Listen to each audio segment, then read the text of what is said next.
উনি সফরে বেরিয়েছেন হাদিস কালেকশনের জন্য। প্রচন্ড শীতের রাত।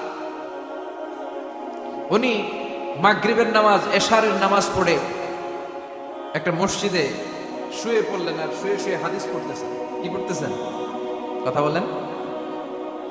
আর মনে মনে ভাবলেন রাতটা মসজিদে কাটায় দেয়, ফজরের নামাজ পড়ে আবার বেরোবো। কিন্তু দারোয়ান এসে বলে মসজিদে থাকতে পারবেন না, ওঠেন। দারোয়ান আছে না, কথা কন।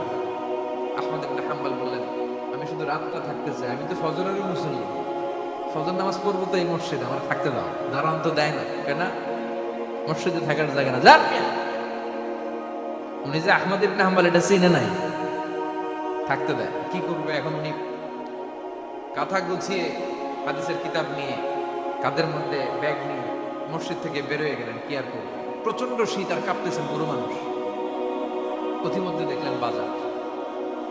বাজার একজন খাব্বাস, শাবুন খাব্বাস, যুবক রুটি বিক্রেতা।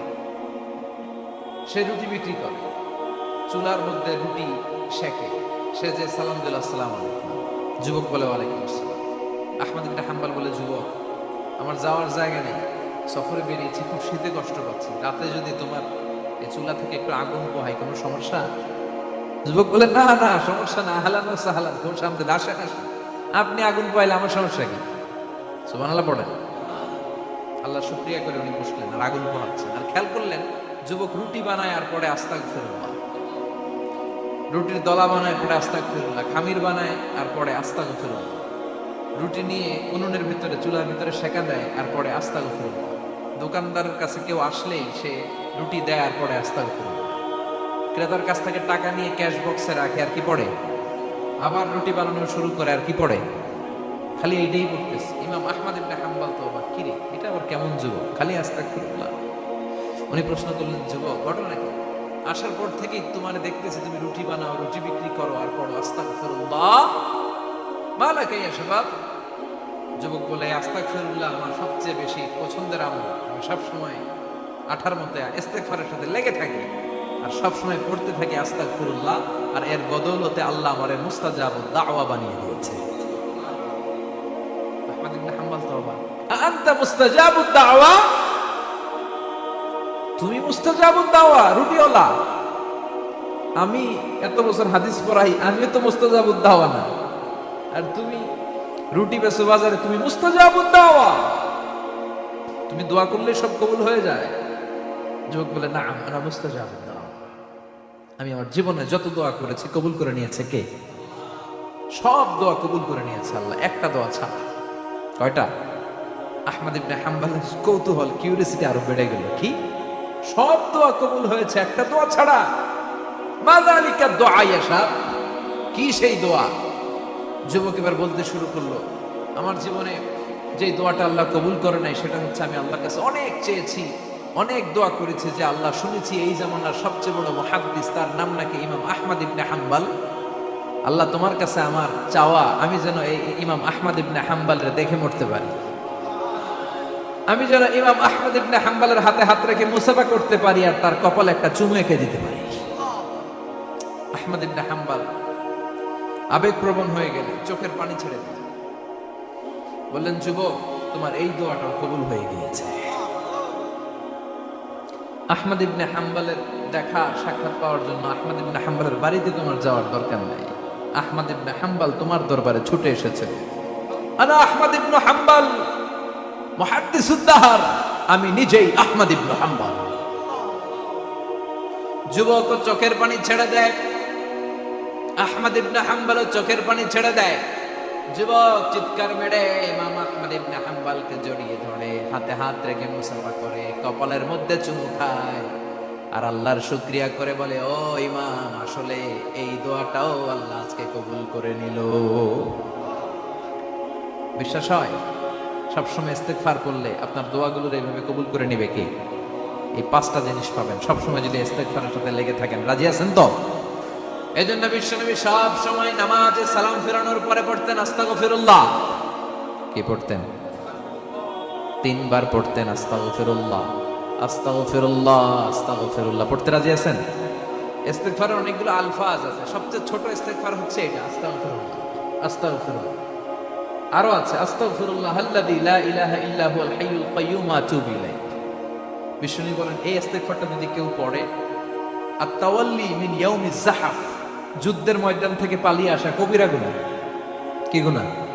কাফেরদের সাথে যুদ্ধ, আমি তাগড়া যুবক, তলোয়ার নিয়ে নেমেছি, আমার দেহের এক ফোঁটা রক্ত থাকা পর্যন্ত আমি যুদ্ধ চালিয়ে যাব, আমি ফিরে আসতে পারবো না, আইনটা কার? ফিরে আসলে কবিরা গুনাহ। বিশ্বনবী বলেন যুদ্ধের ময়দান থেকে ফিরে এসেছে এরকম কবিরা গুনাহ অবলম্বনকারীও যদি আস্তাগফিরুল্লাহ আল্লাযী লা ইলাহা ইল্লা হুয়াল হাইয়ুল কাইয়্যুম ওয়া আতুবু ইলাইহি পড়ে, ওই কবিরা গুনাহকারীকেও ক্ষমা করে দিবে কে? পড়তে রাজি আছেন তো? আবার সাইয়েদনা আবু বকর বললেন, ইয়া রাসূলুল্লাহ আল্লিমনি দুআআন আদউ বিহি ফি সালাতি, এমন দোয়া আপনি আমারে শিক্ষা দেন যেই দোয়াটা আমি নামাজে পড়তে পারি। বিশ্বনবী বললেন, পড়ো আল্লাহুম্মা ইন্নী যালামতু নাফসি যুলমান কাসীরান ওয়া লা ইয়াগফিরুয যুনুবা ইল্লা আনতা ফাগফিরলি মাগফিরাতাম মিন ইনদিক ইন্নাকা আনতাল গফুরুর রহিম। সুবহানাল্লাহ পড়েন। এটাও ইস্তেগফার। আমরা এটার বলি দোয়ায়ে মাসুরা, সালাম ফেরানোর আগে পড়ি না? যেখানেই ক্ষমা চাওয়ার কথা আছে ওইটারই কি বলে? ইস্তিগফার। আল্লাহুম্মা ইন্নী যালামতু নাফসি, আল্লাহ জুলুম করেছি, যুলমান কাসীরা, অনেক জুলুম, ওয়ালা ইয়াগফিরুয যুনুবা ইল্লা আনতা, তুমি ছাড়া এই গুনাহ ক্ষমা করার তো কেউ নাই। ফাগফিরলি মাগফিরাতাম মিন ইনদিক, তোমার দয়ায় আমারে ক্ষমা করে দাও। ইন্নাকা আনতাল গফুরুর রহিম, তুমি হলা ক্ষমাশীল। ঠিক কি না? এটাও ইস্তিগফার, এটাও দরকার। আর এই সব ইস্তিগফারের শ্রেষ্ঠ ইস্তিগফারের নাম সাইয়্যিদুল ইস্তিগফার। যত ইস্তেগফার হতে পারে এর মধ্যে সবচেয়ে শ্রেষ্ঠতম ইস্তেগফার নাম কি? কথা কম। বুখারীর বর্ণনা, শাদ্দাদ ইবনে আউস রাদিয়াল্লাহু তাআলা আনহু বর্ণনা করেন, এই সাইয়্যিদুল ইস্তেগফার দিনের বেলা যে পড়বে ওই দিনে মারা গেলে সে জান্নাতি।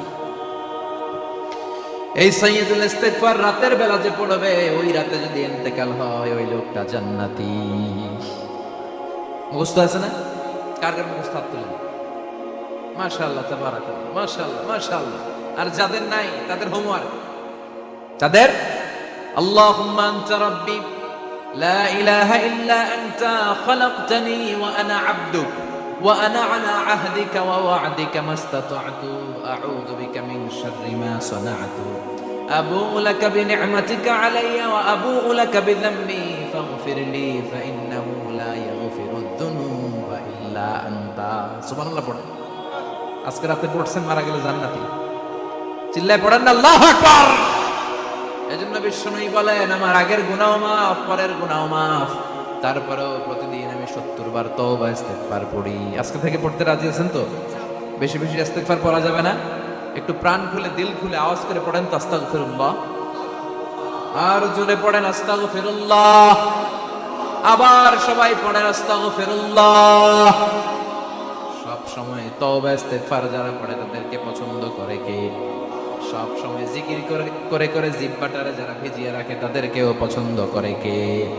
আল্লাহ বলেন, ওয়াজকুর রাব্বাকা ফি নাফসিকা তাদাররুআন ওয়া খীফাতান ওয়া দুনাল জাহরি মিনাল কওলি বিল গুদুবি ওয়াল আসাল ওয়া লা তাকুন মিনাল গাফিলিন। সুবহানাল্লাহ। আল্লাহ বলেন, ওয়াজকুর রাব্বাকা ফি নাফসিক, আল্লাহরে মনে মনে ডাকো। তাদাররুআ ওয়া খীফা, আল্লাহর জিকির করতে আল্লাহ বলেছেন ফি নাফসিক। বুঝতেছেন না অর্থ? ফি নাফসিকা, মনে মনে আল্লাহর জিকিরটা করো। তাদাররুআ ওয়া খীফা, তাদাররুআ মানে বিনয়ের সাথে, with full of humility, submission and humbleness, বিনয়ের সাথে আল্লাহরে ডাকো। ওয়া খীফা, গোপনে গোপনে ডাকো। দুনাল জাহারি মিনাল কওল, চিৎকার চেঁচামেচি করে ডেকো না। কার কথা? আওয়াজ করে জিকির করো না। এই যে আমরা মাহফিলে লা ইলাহা ইল্লাল্লাহ জিকির করে, এটা তালিম। উদ্দেশ্য কি? তালিমের জন্য আওয়াজ করে জিকির জায়েজ আছে, কিন্তু ব্যক্তিগত জিকিরের যে ইবাদতটা এটা আস্তে আস্তে হইতে হবে, এটা ভদ্রভাবে হতে হবে, চিল্লাচিল্লি করে নয়। আবার তালিমের জিকির ওইটাও ভদ্রভাবে। ইন্নাল্লাহা জামিল ইউহিব্বুল জামাল, আমার আল্লাহ সুন্দর, আমার আল্লাহর জিকিরের মধ্যেও সৌন্দর্য আছে না নাই? কিন্তু এদেশে জিকিরের ভেতরে লাফালাফি আছে না নাই? বেশি না কম? কি বসেন বসেন, হ্যাঁ বসে যান তো, অনেক ধরনের আছে জিকির। হ্যাঁ বসেন বসেন, বসে যান। হ্যাঁ হাইবার আলী, এটা কি আবার জালালি? তো এই যে ইন্নাল্লাহ জামিল ইউহিব্বুল জামাল, আমার আল্লাহ সুন্দর, আমার আল্লাহর জিকিরের মধ্যেও সৌন্দর্য আছে না নাই? তালিমের উদ্দেশ্যে সবাই মিলে জিকির করা যায়, কিন্তু চিল্লাপাল্লা করা যাবে না, লাফালাফি করা যাবে না, মাথা ডানে বায়ে ঝোলানো যাবে না, ঠিক কি না? কিন্তু লাফালাফির জিকির আছে না নাই? লাফাইতে লাফাইতে, হ্যাঁ, গাছের আগায় বাঁশের আগায়, আবার যিনি জিকির পরিচালনা করে ওনার কান্দে যায় ওঠে, আছে না নাই? বিশ্বনবী সাহাবাদের নিয়ে জিকির করছেন, সাহাবারা লাফাতে লাফাতে খেজুর গাছের আগায়, হাদিসে আছে না এটা? বিশ্বনবী সাহাবাদেরকে নিয়ে জিকির করছেন, লাফাতে লাফাতে আবু বকর বিশ্বনবীর কান্দের উপরে, আছে, হাদিসে আছে। এটা জিকির নয়। কি সুন্দর দেখেন, ইসলাম বোঝা কত সহজ। ওয়াজকুর রাব্বাকা ফি নাফসিকা তাদাররুআ ওয়া খাইফা, গোপনে জিকির করো, ভদ্রতার সাথে বিনয়ের সাথে জিকির করো। ওয়ালা তাকুম মিনাল গাফিলিন দুনাল জাহরি মিনাল কওল, চিৎকার চেঁচামেচি করে জিকির করো না। যারা চিকফাল দিয়ে হই হই হই হই করে, আছে না? হই হই হই হই হই হইয়ের ভিতরে আল্লাহর নাম আছে, হ্যাঁ? এই যে হুই হাই হুই হাই, এই স্টাইলের যে জিকির, এটার ভিতরে আমার আল্লাহর নাম আছে? আল্লাহর নাম যদি না থাকে ওইটা জিকির হবে? কথা বলেন। বিষ্ণু বললেন, খবরদার, চিৎকার চেঁচামেচি করে লাফালাফি করে যারা জিকির করে এরা মনে করে আল্লাহ কানে শোনে না। কথা বলেন। আপনি গোপনেও আল্লাহর ডাকলে আপনার ডাকে সাড়া দিবে কে? এজন্য রাব্বুল আলামিন বলেন, ফাযকুরুনি আযকুরকুম ওয়াশকুরুনি ওয়ালা তাকফুরুন। বান্দা, আমার জিকির তোমরা করো, আমিও তোমাদের জিকির করব, ঠিক কি না? আমরা যদি আল্লাহর জিকির করি, আমাদের জিকির করে কে? সুবহানাল্লাহ কইবেন না? আমরা আল্লাহর জিকির করে, আল্লাহ নাকি আমাদের জিকির করে? জানো তো কথা এটা। আবার হাদিসে কুদসিতে আল্লাহ বলেন, ফাইন যাকারানি ফি নাফসি যাকারতুহু ফি নাফসি। আমার বান্দা যদি একা একা আমার জিকির করে, আমি আমার বান্দারে একা একা স্মরণ করি। ওয়া ইন যাকারানি ফি মালাইন যাকারতুহু ফি মালাইন খায়রিন মিনহু। এরকম মহা সম্মেলন করে যদি কেউ আমি আল্লাহর জিকির করে, আমি এর চেয়েও বড় মহা সম্মেলন ফেরেশতাদেরকে নিয়ে করে আমার বান্দারে স্মরণ করি।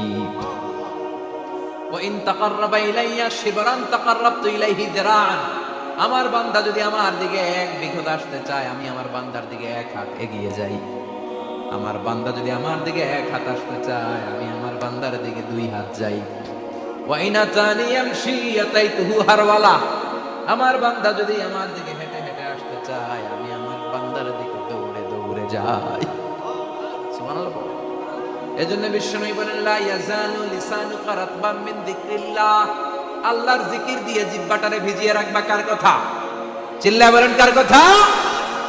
সবসময় আল্লাহর জিকির করতে রাজি আছেন তো? সবচেয়ে শ্রেষ্ঠ জিকির বিশ্বনবী বললেন, আফদালুয যিকরি লা ইলাহা লা ইলাহা লা ইলাহা ইল্লাল্লাহু মুহাম্মাদুর রাসূলুল্লাহ সাল্লাল্লাহু। সবচেয়ে শ্রেষ্ঠ জিকির লা ইলাহা। এর চেয়ে শ্রেষ্ঠ জিকির আছে? কথা বলেন। বিশ্বনবী বললেন, মান ক্বালা লা ইলাহা ইল্লাল্লাহ সিদকান মিন কলবিহি, একনিষ্ঠতার সাথে অন্তর থেকে কেউ যদি জীবনে একবার বলে লা ইলাহা ইল্লাল্লাহ, দাখালাল জান্নাহ। তার যদি পাপ থাকে, অন্যায় থাকে, ওই পাপ আর অন্যায়ের শাস্তিগুলার পরে কোনো না কোনো দিন আমার এই বান্দা জান্নাতে ঢুকবে। একবার যদি খালিসান মিন কলবিহি সে পড়ে লা ইলাহা ইল্লাল্লাহ, তার জন্য জান্নাতকে অবধারিত করে দিয়েছে কে? আবার এটার নাম আল্লাহ দিয়েছে কালিমায়ে। কথা বলেন। দরাবাল্লাহু মাসালান কালিমাতান তাইয়িবাতান কাশাজারাতিন তাইয়িবাতিন আসলুহা সাবিতুন ওয়া ফারউহা ফিস সামা। সুবহানাল্লাহ। পবিত্র বাণী এটা কালিমায়ে তাইয়িবা। আবু সাঈদ আল খুদরি থেকে বর্ণিত, মুস্তাদরাকে হাকিম আর সহিহ ইবনে হিব্বানে এসেছে। বিশ্বনবী বলেন, মুসা আলাইহিস সালাম আল্লাহর একবার প্রশ্ন করলেন, ইয়া রব আল্লিমনি দুআন আদউ বিহি। আপনি আমার এমন একটা জিকির শিক্ষা দেন যে জিকির দিয়ে আমি শুধু আপনার জিকির করব, কেউ এই জিকির করতে পারবে না। এই জিকির জানবো শুধু আমি, আর জানবেন? কথা কোন? প্রশ্ন করছে কে? হ্যাঁ, কাকে করেছে? আল্লাহ এমন একটা জিকির শিখান, যেই জিকির কেউ জানে না, আমি জানবো, আর ওই জিকির দিয়ে প্রাণ ভরে আপনারে ডাকবো। আল্লাহ বললেন, মুসা পড়ো লা ইলাহা লা ইলাহা ইল্লাল্লাহ মুহাম্মাদুর রাসূলুল্লাহ। মুসা আলাইহিস সালাম বললেন, আল্লাহ চাইলাম কি, কইলেন কি? লা ইলাহা তো জাতীয় জিকির, এটা তো আন্তর্জাতিক জিকির, এটা জানে না এমন কেউ নাই। এমনকি হিন্দু ভাইরাও জানে। কথা কন আল্লাহ, আমি তো চাইছিলাম এক্সক্লুসিভ, এক্সক্লুসিভ আমার জন্য স্পেশাল, এর চেয়ে সুন্দর আর কেউ জানবে না। এত সুন্দর একটা জিকির আপনি দিবেন, এটা আমি ডাকবো আপনার আর আপনি শুনবেন। আল্লাহ বললেন, মুসা এর চেয়ে দামি আমার কাছে না। লাউ তাদউ লা ইলাহা ইল্লাল্লাহ ফি কাফা, লা ইলাহা রে যদি মুসা এক পাল্লায় রেখে দাও, ওয়াস সামাওয়াতু সাবউ ওয়াল আরদিন, সাত আকাশ সাত জমিন যদি আরেক পাল্লায় রেখে দাও, লা ইলাহা এক পাল্লায়, সাত আকাশ সাত জমিন আরেক পাল্লায় ওজন যদি দাও, লা রাজাহাত কাফাতু লা ইলাহা ইল্লাল্লাহ, মুসা দেখবা মুহূর্তের মধ্যে লা ইলাহা ইল্লাল্লাহর পাল্লা ভারী হয়ে গেছে। সাত আকাশ সাত জমিন এক পাল্লায়, শুধু লা ইলাহা ইল্লাল্লাহ আরেক পাল্লায়, মুহূর্তে লা ইলাহার পাল্লাটারে ভারী করে দিবে কে? এটা বিপ্লবী বাণী। আমরা এটার ভিক্ষার মধ্যে লাগাইছি। এখন ভিক্ষা করার সময় লা ইলাহা আছে না নাই? একটা টাকা দিয়া যান আমি গরিব ইনসান, আর সময় একটা টাকা দিয়া যান আমি গরিব ইনসান, আছে না নাই? জুমার নামাজের সময় ভিক্ষা করে একটা টাকা দিয়া যান, লা ইলাহার জিকির লগে, আছে না নাই? এটা আমরা ভিক্ষার জিকির বানাইছি। এটা তো বিপ্লবী বাণী। এই বাণীর পক্ষে যারা, তারা ন্যায় আর সত্যের পক্ষে চিল্লায় বলেন ঠিক কিনা? এই বাণীতে যারা বিশ্বাস করে, তারা এক আল্লাহর সামনে মাথা নত করে দেয়। গোটা পৃথিবীর কোন শক্তির সামনে ওই মাথা নত হয় না, ঠিক কিনা? এই লা ইলাহা যারা আমরা মানি, আল্লাহ ছাড়া কারো সামনে মাথা নত করব?